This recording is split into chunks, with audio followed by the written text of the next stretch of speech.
కనకమకామణిభూషితలింగం ఫణిపతివేష్టితశోభితలింగం దక్షసుయజ్ఞ వినాశనలింగం తత్ప్రణమామి సదాశివలింగం.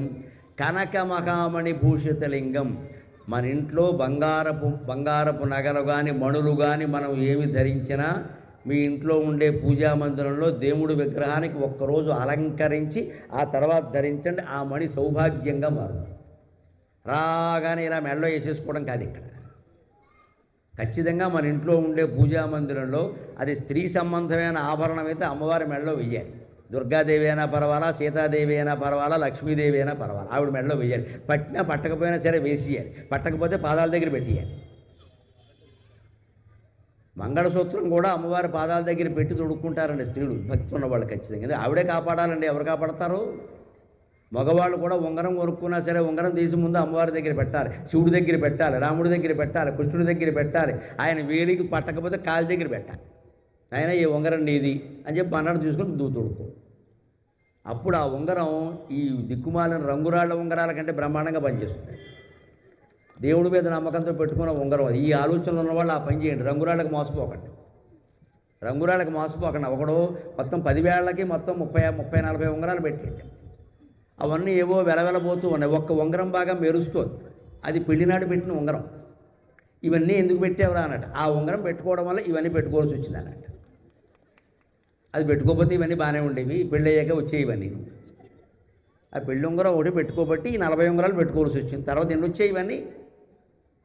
ఈ రంగురాళ్ళ ఉంగరాలు ధరించి మోసపోకండి. టీవీలో ప్రకటనలు చూసి మీరు చేయించుకున్న ఉంగరమే, మీ మామగారు మీకు పెట్టిన ఉంగరమే, మీరు కష్టపడి చేయించుకున్న ఉంగరమే, లేదా పెళ్లి రోజుకి మీ భర్త మీ ఎందు ప్రేమతో చేయించినటువంటి ఉంగరాన్ని ఒక్కసారి అమ్మవారి దగ్గర పెట్టండి. అమ్మ ఇవి పెట్టేసుకోకండి, వెంటనే కక్కుర్తి పడి ఎక్కడ పెట్టండి, ఆవిడ పాదాల దగ్గర పెట్టండి. అమ్మ కాపాడమని అడగండి. ఆ తర్వాత ఆ ఉంగరం తీసుకుని పెట్టుకోండి.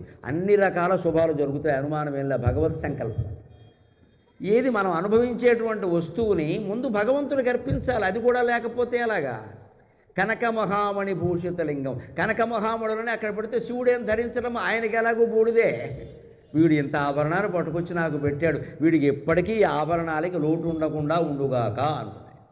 ఫణిపతి వేష్టిత శోభితలింగం. అంతటి శివలింగం. శివుడి మెడలో ఎప్పుడు పాము తిరుగుతూ ఉంటుంది. ఎందుకో తెలుసా? ఆ పాము విడిగా ఉంటే భయపడుతుంది మనని, శివుడి మెడలో ఉంటే భయపెట్టదు. అందుకని మన జీవితంలో కూడా భయం అనే పావుని జయించాలి అంటే మన మనస్సులో శివుడు ఉండాలి ఖచ్చితంగా. నమ శివాయ నమ శివాయ నమ శివాయ అనే పంచాక్షర జపాన్ని మానకుండా ఉంటే సర్పభీతి కూడా మనకి ఉండదు. దక్ష సుయజ్ఞ వినాశనలింగం. దక్షుడు చేసింది చాలా గొప్ప యజ్ఞం. ఇందాకే ఆ కథ అంతా చెప్పుకున్నాను. కానీ అహంకారంతో చేశాడు. యజ్ఞాలు యాగాలు ఎప్పుడూ నిరహంకారంగా చెయ్యాలి. నేను చేస్తున్నాను అనే భావన ఉండకూడదు. భగవంతుడు చేయిస్తున్నాడు, ఈ చెయ్యి చేస్తోందంటే. దానం ఇచ్చాము అంటే భగవంతుడు ఇచ్చే అవకాశం ఇచ్చాడు, ఈ చెయ్యి ఇస్తోందంతే. అలా చేస్తే యజ్ఞం నిలబడుతుంది. లేకపోతే సొంత మావగారి యజ్ఞాన్ని కూడా విధ్వంసం చేసేసాడు. ఇక్కడ చుట్టరకాలు ఏమి ఉండవు. ఇక్కడ దక్షుడు మరి సొంత మావగారే కదా. అయినా దక్ష సుయజ్ఞ వినాశనలింగం. మావగారు తండ్రి ఇంకో బంధాలే ఉండవు. తప్పు ఒప్పు రెండే ఉంటాయి. మనలాంటి వాళ్ళు కాదు దేవతలు. వాళ్ళకి మానవ సంబంధాలన్నీ పట్టవండి. ధర్మం అధర్మం అనేవి ఉంటాయి తప్ప వీడు మావాడు వీడు పరాయివాడు అనే భావన ఉండదు అక్కడ. అందుకని ఏది ధర్మమో అది చేస్తారు. మావగారి విషయమేనా అంతే, పిల్లల విషయమేనా అంతే. అందులో తేడా ఏమి ఉండదు. అందుకని అదే మనం కూడా మానవ సంబంధాల్లో పాటించాలి. ధర్మాధర్మాలకి ప్రాధాన్యం ఇవ్వాలి. కానీ వీడు మా మేనలుడు వాడు మా తోడలుడు అనే మాట రాకూడదు అక్కడ. ధర్మమే ముఖ్యం. అందుకని ఆ ఆలోచన చేయాలి.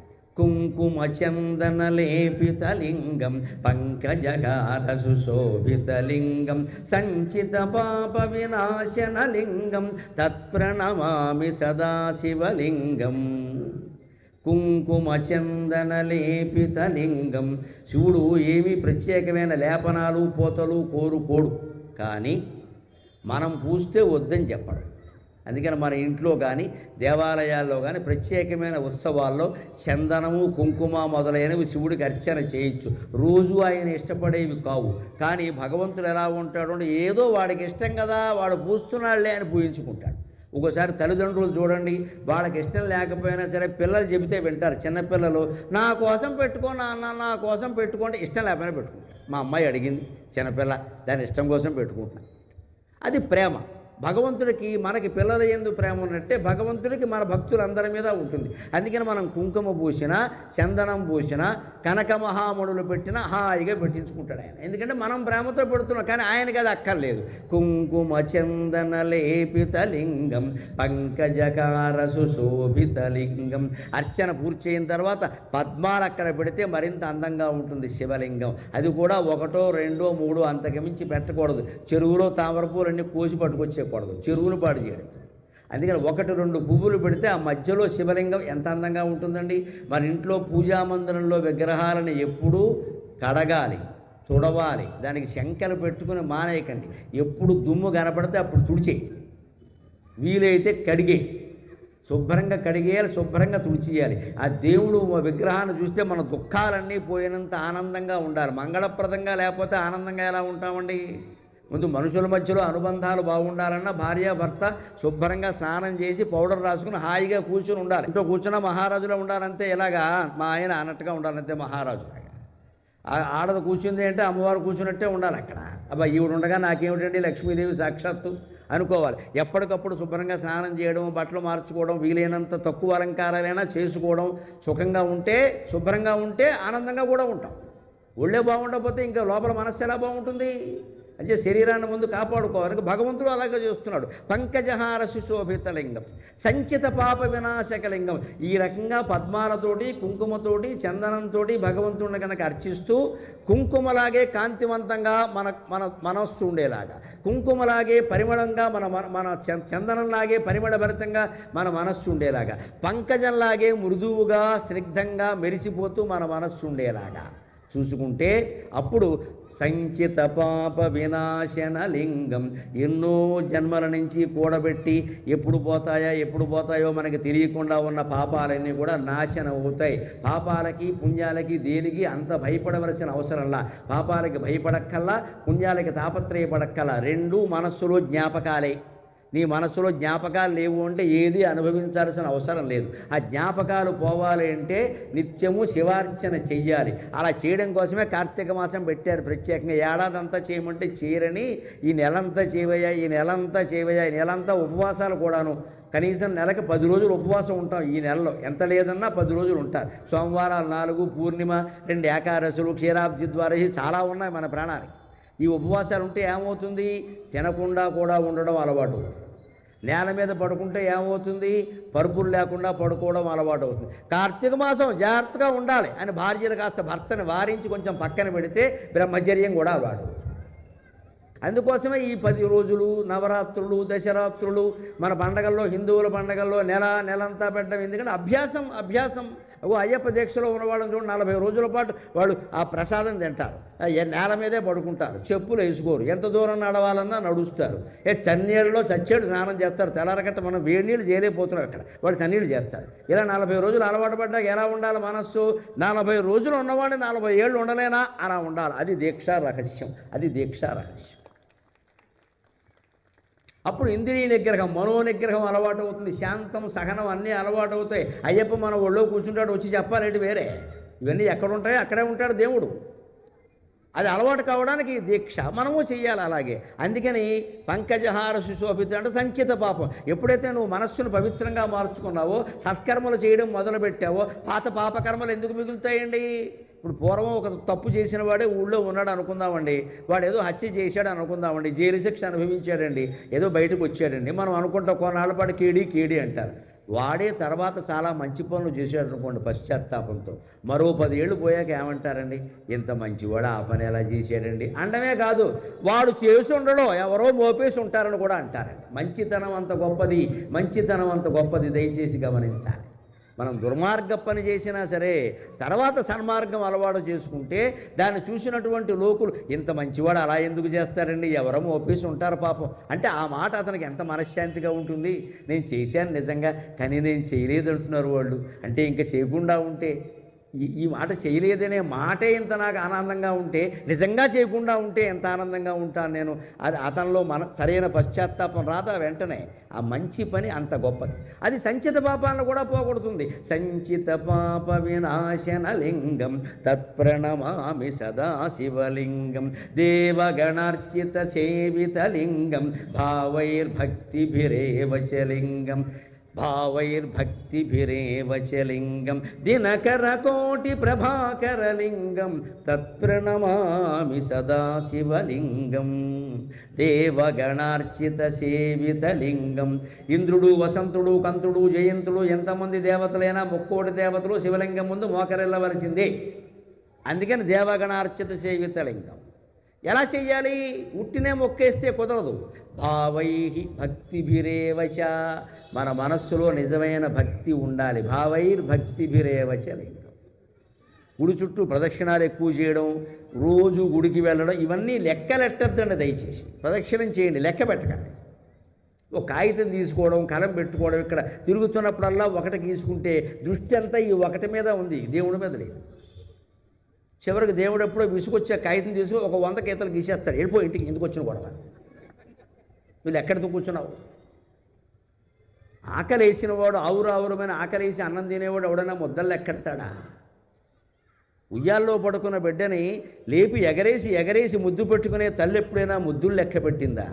నా దేశం కోసం కాశ్మీర్ సరిహద్దుల్లో ఉండి ఒళ్ళంతా గాయాలు పడి పోరాడుతున్న సైనికుడు ఎప్పుడైనా తనకి అయినటువంటి గాయాలు లెక్క పెట్టాడా?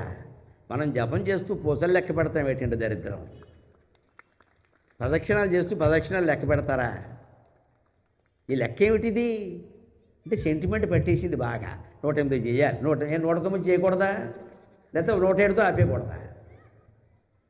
ఈ లెక్కలు వేసుకుంటూ కూర్చునే దేవుడు కూడా లెక్కలు వేస్తాడు వ్యాపారస్తుల్లాగే.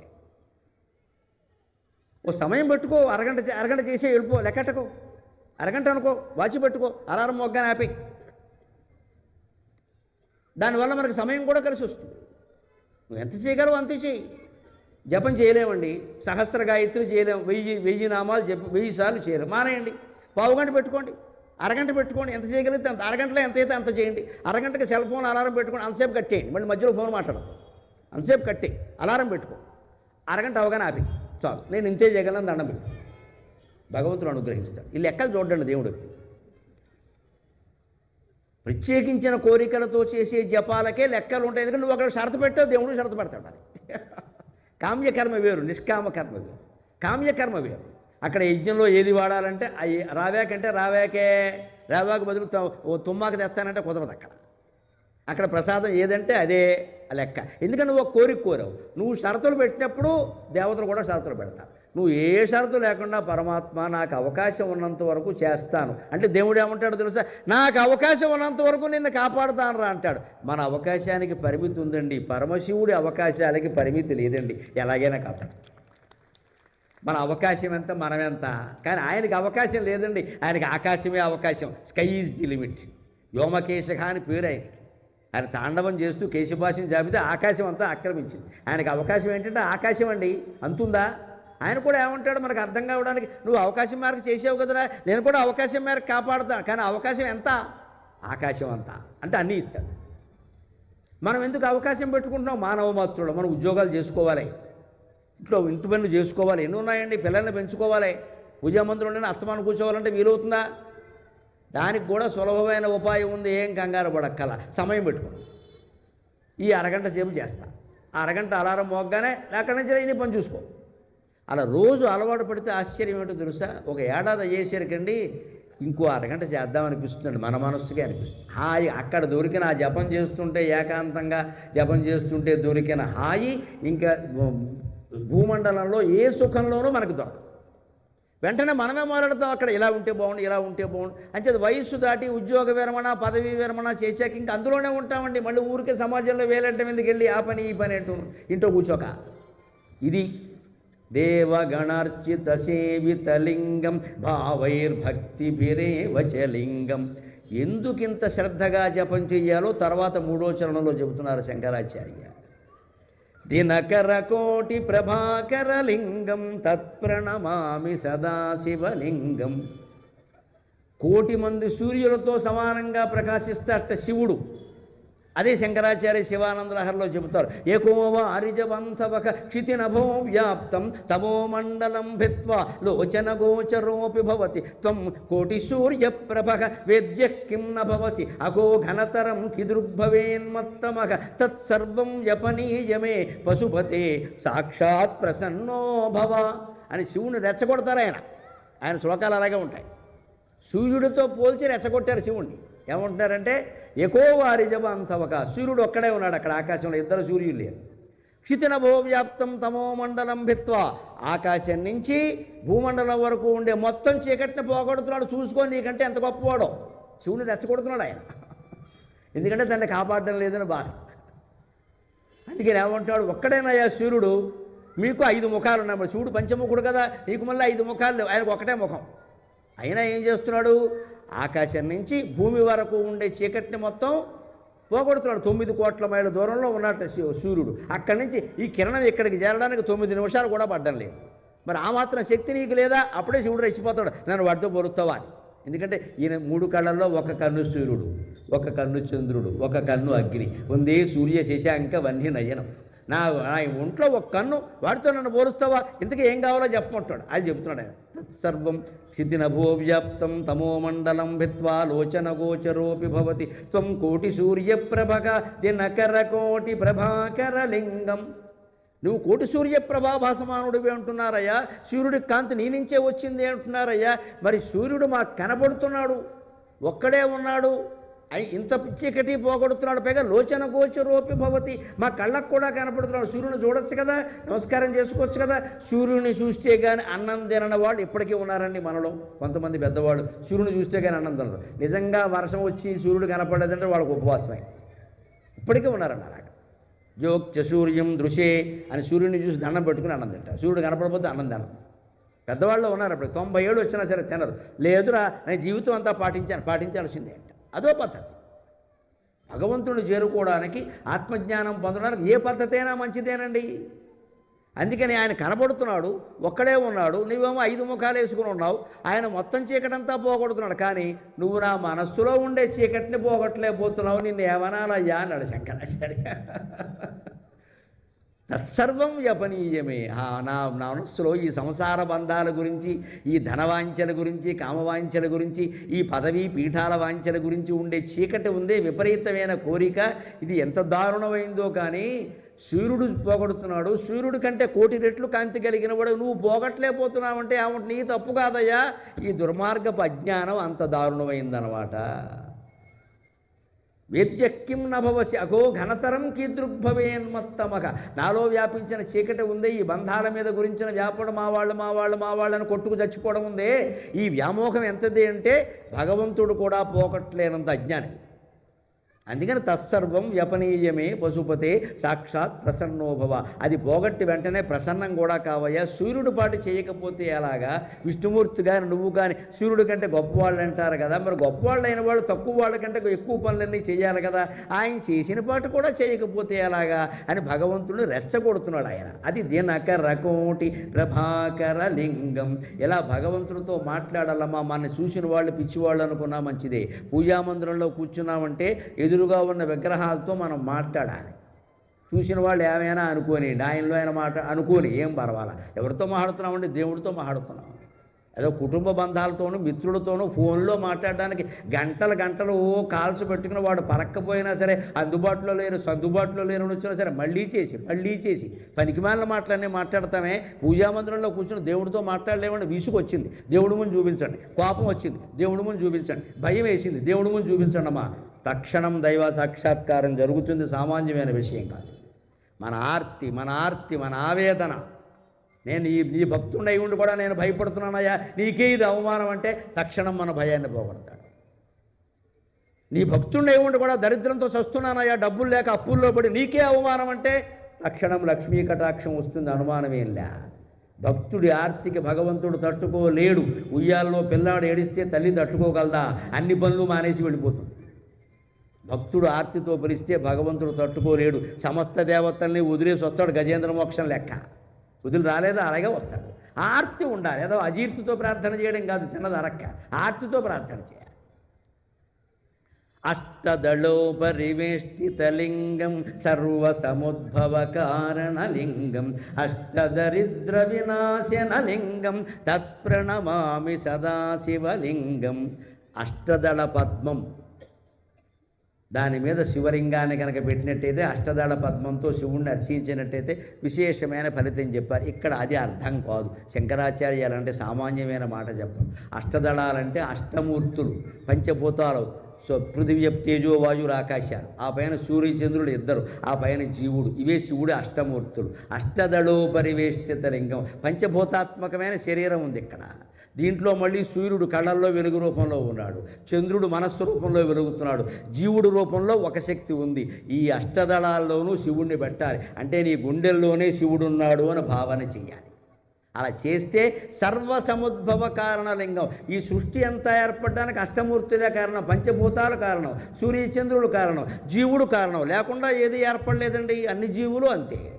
అందుకని అన్నిటికీ అదే మూలం. కాబట్టి అష్టదళాలంటే అష్టమూర్తులుగా భావించు. అష్టమూర్తులు నీ శరీరంలో ఉన్నాయి కాబట్టి గుండెల్లో ఉన్న శివుణ్ణే అర్చన చేయి. అప్పుడు గుడిలో ఉండే శివుడు కూడా అర్థమవుతాడు. అప్పుడు అర్థమైతే ఏం జరుగుతుందండి?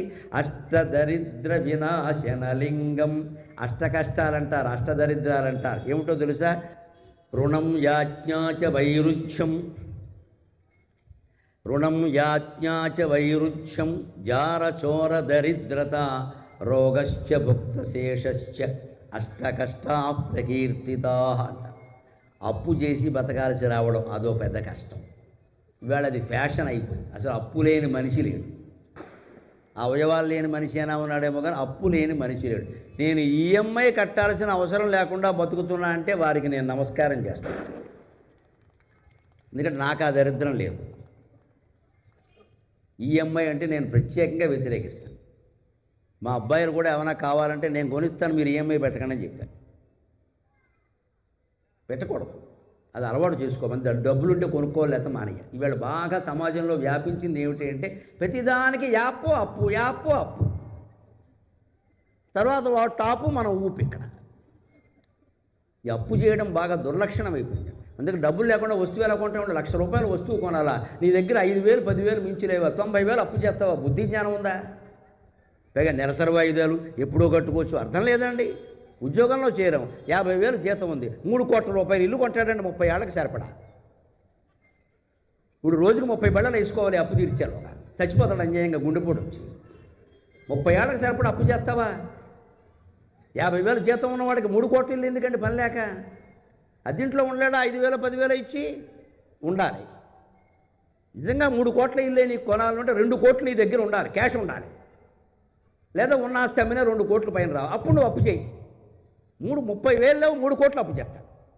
30 ఏళ్ళు పెట్టామంటాడు, నెమ్మదిగా కట్టుకుంటాం. ఈ నెమ్మదిగా 30 ఏళ్ళు నెత్తి మీద తలనొప్పి కాదండి, ఆలోచించండి. యువతరం మొత్తం ఇక్కడే దెబ్బతింటున్నారు, ఆత్మహత్యల పాలవుతున్నారు. పైగా ఏమిటి, ఈ యథ ఉద్యోగాలు శాశ్వతం కాదు. పూర్వం పోస్ట్ మ్యాన్ ఉద్యోగం వచ్చినా సరే చచ్చే వరకు ఉండేది. ఇవాళ సాఫ్ట్వేర్ అంటే బాగా పనిచేస్తే జీతం పెంచాలి కాబట్టి తీసేస్తారు, పని చేయకపోతే పని చేయలేదు కాబట్టి తీసేస్తారు. మొత్తం మీద తీసేయడం ఖాయం. పైగా తీసేయడం కోసం ఒక మేనేజర్ పెడతారు, టీఎం, తీసేసే మేనేజర్. ఎంతమందిని తీసేస్తే అంత ఇంక్రిమెంట్ ఇస్తారు వాడికి. ఎందుకంటే కంపెనీకి నష్టం రాకూడదు. పక్కా వ్యాపారం జరుగుతుందమ్మా. ఎంత మోసపోతున్నాం. వాళ్ళకి మన మీద నమ్మకం లేదు, మనకి వాళ్ళ మీద గౌరవం లేదు. ఏం ఉద్యోగాలండి ఇవి? ఎందుకంటే రైల్వేలో పోర్టల్ ఉద్యోగం నయ్యం. వాడు ఏదో సాయంత్రానికి ఎంత సంపాదించుకుంటూ ఉంటాడు అక్కడ. ఈ ఉద్యోగాన్ని నమ్ముకుని మనం అప్పు చేస్తున్నామంటే అమాయకులం కాదు మనం. ఈ జీతం శాశ్వతం, ఉద్యోగమే ఉండదే. అప్పుడు ఎప్ప ఎక్కడి నుంచి కడతారో? ఇప్పటికే నెలకు 2 లక్షలు పెట్టేసావు ఈఎంఐ. ఇక్కడ ₹1,00,000 1,50,000 ఉద్యోగం ఉడితే, ఉద్యోగం చేయలేని పరిస్థితి వస్తే అనారోగ్యం రాదా అండి? తినే తిండి ఏంటండి? మధ్యలో వస్తాడు రూములోంచి, పొద్దున్న 10 రాత్రి 11 వరకు పనిచేస్తాడు. మధ్యలో వచ్చి నిలబడి తింటాడు 2 మెతుకులు. ఇది ఎక్కడ అరుగుతుంది? ఇది మళ్ళీ వెళ్ళిపోగానే ఫోన్ వచ్చింది కాలే పై కాలు వచ్చే వరకు ఈ కాల్స్ వస్తూనే ఉంటాయి. ఇక్కడ కాలు నిలవదు, కాలు పారిపోతాడు ఇక్కడ. మరి అప్పుడు ఈ అరగకపోతే అనారోగ్యం. అప్పుడు వెంటనే వైద్యం దగ్గరికి వెళ్ళామనుకో, చేయి పట్టుకుంటే వెయ్యి, మళ్ళీ వదిలితే వెయ్యి. ఇవన్నీ ఆలోచించండి. ఎందుకు చెబుతున్నారో? దైవారాధన అంటే నేర్చుకోవలసింది స్తోత్రాలు చదువుకుంటూ కూర్చోవడం కాదు. ఇక్కడ అష్టదరిద్రాలంటే ఇవేనండి. రుణం. అప్పుడు యాజ్ఞ. ఇంకా ఉన్న అడుక్కోవచ్చాడు. బావా ఓ 2 లక్షలు సర్దవా.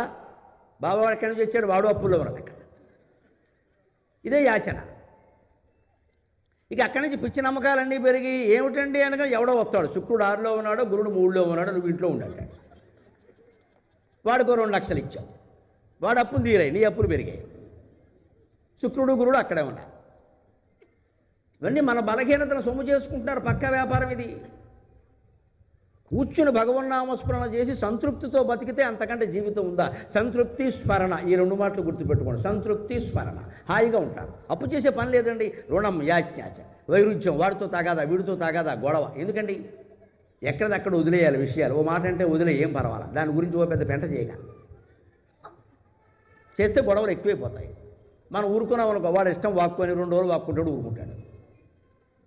మాట్లాడేవరకు ఏం మాట్లాడినా ఇదోటి అటోటి లాగుతారు. ఇక్కడ ఈ ఫోన్లు పెరిగిపోయి ఇదో చావు వచ్చింది. ఇక్కడ ప్రతిదానికి ఓ వ్యాఖ్యానం, వాడేదో ఓ బొమ్మ పెడతాడు, దాని పక్కన ఏదో చేస్తాడు.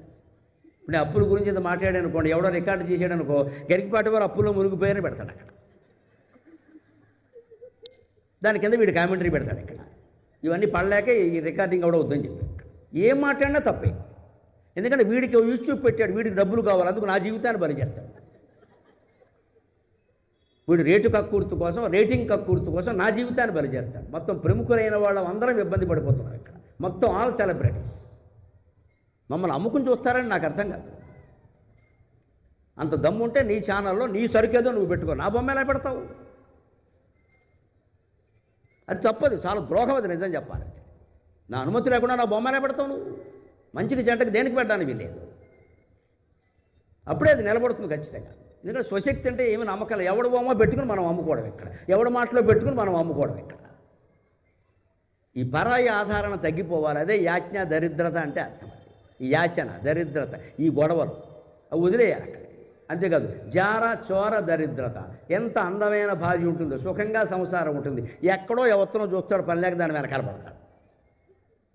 అబ్బే పొరపాటైంది, ఆవిడ చేసుకోవాల్సింది. ఆ చేసుకున్న వాడిని అడుగు తెలుస్తుంది వాడు ఎన్ని పడుతున్నాడు. ఒకసారి వాడు ముద్దు దగ్గర మేకెట్టు, నేను చస్తున్నాను నీకెందుకంటే. ఈ మధ్య ఇదివరకు ఇది మగవాళ్ళకి చెప్పేవాడు, ఇప్పుడు ఆడవాళ్ళకి కూడా చెప్పాల్సి వస్తుంది. నమశివాయ. ప్రియుడితో ఒప్పందం, సుపారి, భర్తను లేపేయి. ఎందుకని ఈవిడెవడో చూసింది ఎక్కడో సినిమా హాల్లో, వాడు నచ్చేసాడు. ఈ మొగుడు పనికి మళ్ళీ వాడి కింద కనపడ్డాడు. రాజుని చూసిన కళ్ళతో మొగుడు చూస్తే మొత్తం బుద్ధి అయిందని. రాజుని చూడకుండా ఉంటే బాగానే ఉండదు మరి. ఇదే మనకి జారసోర అంటే. ఇప్పుడు అంతా మొత్తం ఆడమగ అందరూ తయారయ్యారు. ఎక్కడ చూసినా అక్రమ సంబంధాలే. రోజు పేపర్లో ఇవే హత్యలు, వీటి గురించే హత్య. చోర, అక్కడి నుంచి దొంగతనాలు, మోసాలు, సైబర్ నేరాలని. దొంగతనం కాకపోతే ఏంటండి, కన్నమే అనుకోకండి, కన్నవేయకుండా చేసే మోసాలు చాలా ఉన్నాయి. దరిద్రత, పేదరికం వచ్చి పడింది. దీనికి తోడు రోగశ్య, రోగం వచ్చి పడింది. ఆ పైన భుక్త శేషశ్చ. హోటల్లో మనం తిండి ఏదో గొప్పదనుకుంటున్నారవి మీరు. ఎక్కడెక్కడో పట్టుకెళ్ళి ఫ్రిడ్జ్లో పెట్టి తినగా మిగిలినవి కూడా దాచిపెట్టేసి మనకు పట్టుకొచ్చి పెడుతున్నారని దయచేసి నమ్మకండి ఎవరిని. ఇదే భుక్త శేషశ్చ. ఎంగిలి కూడు, అనేక రకాల నిలవబెట్టిన కూడు. ఇవన్నీ పోవాలి అంటే అష్టదరిద్ర వినాశన లింగం తత్ప్రణమామి సదాశివలింగం. చిట్ట చివరిది 8వ శ్లోకం. సురగురు సురవర పూజితలింగం సురవన పుష్ప సదార్చితలింగం పరమపరం పరమాత్మకలింగం తత్ప్రణమామి సదాశివలింగం. సురగురువు అంటే బృహస్పతి, సురవరులు అంటే దేవతలు. బృహస్పతి, తార వంటి వారు కూడా, ఇంద్రుడు, శశీదేవి వంటి వారు కూడా వారికి ఆపదలు వచ్చినప్పుడు శివార్చన చేశారు. దేవతలందరూ చేశారు, దేవగురువులు కూడా చేశారు. సురవన పుష్ప సదార్చిత లింగం. దేవలోకంలో ఉండే పువ్వులు కూడా భగవదర్చనకి వినియోగించినప్పుడే గొప్పతనం వస్తుంది. అందుకని పారిజాత పుష్పాలతో కూడా శివార్చన చేశారు. అంతేకాదు శివార్చన అంటే ఏమిటంటే చివరిగా చెబుతున్నారు శంకరాచార్య, పరం అపరం పరమాత్మక లింగం. అపరం అంటే ఈ కనపడేది, పరం అంటే పైది. ఆ పైది ఈ కనపడేది రెండూ కూడా శివస్వరూపమే. స్వర్గానికి వెళ్ళి మనం కొత్తగా అనుభవించి చచ్చేటువంటి భోగాలు ఏమి ఉండవు అక్కడ. ఇక్కడ అనుభవించే భోగాలే అక్కడే ఉంటాయి. కాకపోతే తేడా ఏమిటంటే ఇక్కడ మామూలుగా ఎవడో హోటల్లో కూడా రవ్వదోశ పట్టుకొస్తాడు, అక్కడ రంభ రవ్వదోశ పట్టుకొస్తుంది. అంతకంటే ఏంటి. ఊర్వశి కాస్త ఉప్మా పెడుతుంది, అక్కడ మేనక 2 మిరపకాయ బజ్జీలు ఇస్తుంది, తిలోత్తమ తిరగల్లో పెట్టి తిప్పేస్తుంది. అంతకంటే ఇంతకంటే వచ్చి చచ్చేది ఏం లేదు అక్కడ. కాస్త అందమైన వాళ్ళు వడ్డిస్తే పదార్థాలు అందంగా ఉంటాయా? రుచిగా ఉండాలి కదా ముందు. అందుకే అదేదో ఇక్కడే ఉన్నాం కదా, స్వర్గం ఆశించిన వచ్చేది లేదు. పరం అపరం ఆత్మకలింగం అన్నీ శివుడే. ఇక్కడే కనుక మనం ఆనందంగా ఉండగలిగితే ఇంతకంటే స్వర్గం ఉంటుందా? అంచేత చివరిగా ఒకటే మాట, ఇక్కడ లేనిది ఎక్కడా లేదు, ఇప్పుడు రాంది ఎప్పుడూ రాదు. గుర్తుపెట్టుకోండి, ఇక్కడ లేనిది ఎక్కడా లేదు, ఇప్పుడు రాంది ఎప్పుడూ రాదు. లింగాష్టకమిదం పుణ్యం యప్పటేత్ శివసన్నిధౌ శివలోకమవాప్నోతి శివేన సకమోదతి. ఈ లింగాష్టకాన్ని ఎవరైతే భక్తితో అర్థాన్ని భావన చేస్తూ పఠిస్తారో వాళ్ళు శివలోకాన్ని పొందుతారు మృత్యు అనంతరం. ఈ లోకంలో కూడా శివేన సహమోదతి. శివశబ్దానికి కేవలం ఏదో ముక్కంటి శివుడు అని కాదండి, మంగళప్రదుడు అని అర్థం. ఈ లోకంలో వారికి సర్వమంగళాలు జరుగుతాయి, వారి ఇంట్లో శుభాలే జరుగుతాయి, అశుభాలు జరగవు. మామూలుగా సహజంగా వచ్చే మృత్యు వచ్చిన తర్వాత కూడా వారు కైలాసంలో శివుడితో సహా ఆనందిస్తూ ఉంటారు. ఇది మీలో ఏమాత్రం దైవభక్తిని దేశభక్తిని పెంచగలిగిన, మీలో ఉండే ఆందోళనల్ని భయాలని ఏమాత్రం తొలగించగలిగిన నేను ధన్యుణ్ణి. నాకు ఈ 4 మాటలు నేర్పిన మా అమ్మ ధన్యురాలు. స్వస్తి.